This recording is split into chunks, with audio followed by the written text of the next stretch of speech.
Everyone, চলে আসছি নতুন একটা রেসিপি নিয়ে। আজকে সোয়াবিনের তরকারি করব, যে কোনো ভাতের সাথে, রুটির সাথে, পরোটার সাথে। এটা ভীষণই সুন্দর লাগে।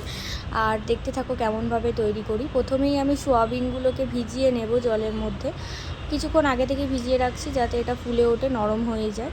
এখানে পেঁয়াজ, টমেটো কুচিয়ে নিয়েছি, আলু কুচিয়ে নিয়েছি, আদা রসুনের পেস্ট, আর এখানে দুটো তেজপাতা, গরম মশলা আর জিরে নিয়ে নিয়েছি, আর সোয়াবিনটাকে নিয়ে নিয়েছি। সোয়াবিনটা কিন্তু আমি জল ঝরিয়েই নেবো পরে, দেখতে থাকো। আমি তেলটা হিট করতে দিয়ে জিরেটাকে দিয়ে দিয়েছি, তেজপাতা দিয়ে দিয়েছি। এই দুটো যখন একটু লালচে লালচে ভাব চলে আসবে তখন আমি আলুগুলোকে দিয়ে দেব। আলুগুলোকে দিয়ে দিলে ভালোভাবে লাল লাল করে ভেজে নেব, যেন 70% কুক হয়ে যায়। সেই জন্য আমি আলুগুলোকে একটু নুন দিয়ে দিয়েছি আর একটু হলুদ দিয়ে দিয়েছি, যাতে কালারটা একটু অন্যরকম চলে আসে। এরমভাবে ভালোভাবে 2-3 মিনিট ধরে ভালোভাবে নেড়ে চেড়ে নেব। ঢাকা দিয়েও ভাজতে পারো। ঢাকা দিয়ে ভাজলে তাড়াতাড়ি হয়ে যাবে। এরপর আমি সোয়াবিনটাকে ভেজে নেবো হালকা হালকা করে, লাল লাল করে। সোয়াবিনটা না ভাজলে কি হয়, গন্ধ একটা থেকে যায়, তাই সোয়াবিনটা ভেজে আমি রান্না করি।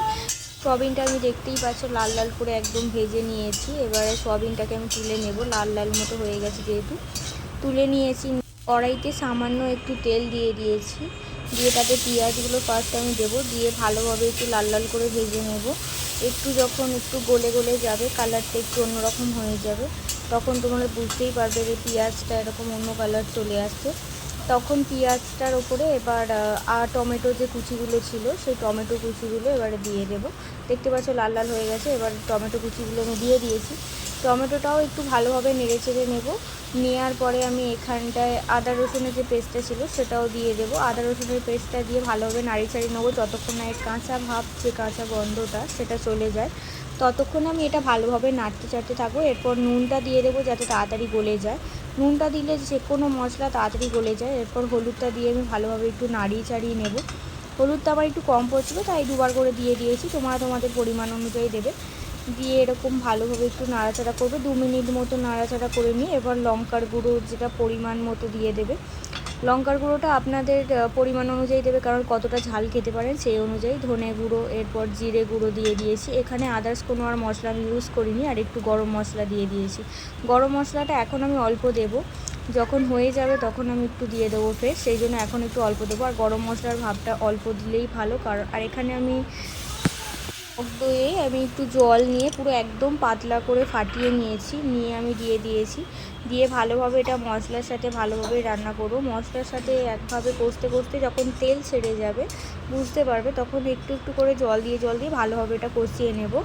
এটা কষানোর টাইমটা আমি এবার যখন একটু ফুটে উঠবে, কি তেলটা ছেড়ে যাবে, তখন আমি এখানটায় দিয়ে দেব আলুটা, সোয়াবিন আলুটা এর সাথে একসাথে দিয়ে দেবো। দেখতে পাচ্ছ এটা এখন ফুটে উঠছে, আর এটা ফুটে উঠলেই এটা তেল ছাড়বে, যেহেতু অনেকক্ষণ ধরে আমি এটা কষি। দেখতেই পাচ্ছ তেল ছেড়ে দিয়েছে।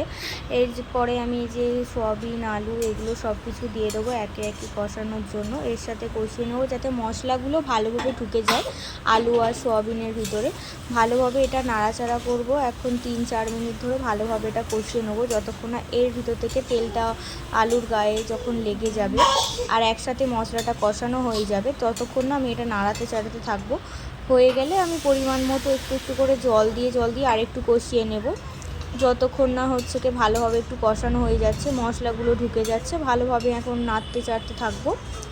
পুরোপুরি যখন কষানো হয়ে যাবে পরিমাণ মতো এবার আমি জল ঢেলে দেব। পরিমাণ মতো জল দেওয়া হয়ে গেলে দেখতেই পাচ্ছ এখানটা আমি ঢাকা দিয়ে সিদ্ধ করছি, কারণ আলুগুলো সিদ্ধ হওয়ার কাছে 70% যেহেতু করছি, এখনও 30% রয়েছে, সেই জন্য আমি ভালোভাবে এটা নাড়িয়ে চাড়িয়ে দেখছো আলুটা পুরো সিদ্ধ হয়ে গেছে।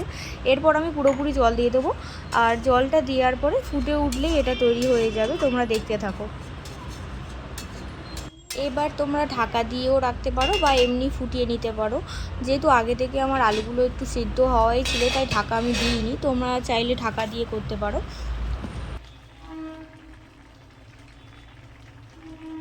এরপর একটু স্বাদের জন্য লাস্টে আমি একটু চিনি দিয়ে দিয়েছি। তোমরা চিনিটা অপশনাল, দিতেও পারো না দিতে পারো। চিনিটা দিলে বেশ কালারটাও সুন্দর আসে, আর চিনিটা দিলে একটু স্বাদের পরিবর্তন হয়। দেখতেই পাচ্ছ এখানটায় আমার সোয়াবিনের তরকারিটা তৈরি হয়ে গেছে। এটা রুটি, পরোটা বা ভাত, গরম গরম ভাতের সাথে অসাধারণ খেতে লাগে। তোমরা ট্রাই করে দেখো এরকমভাবে। আর ট্রাই করে থাকলে অবশ্যই কমেন্টে জানিও। ভালো লাগলে লাইক, কমেন্ট, শেয়ার করে দিও।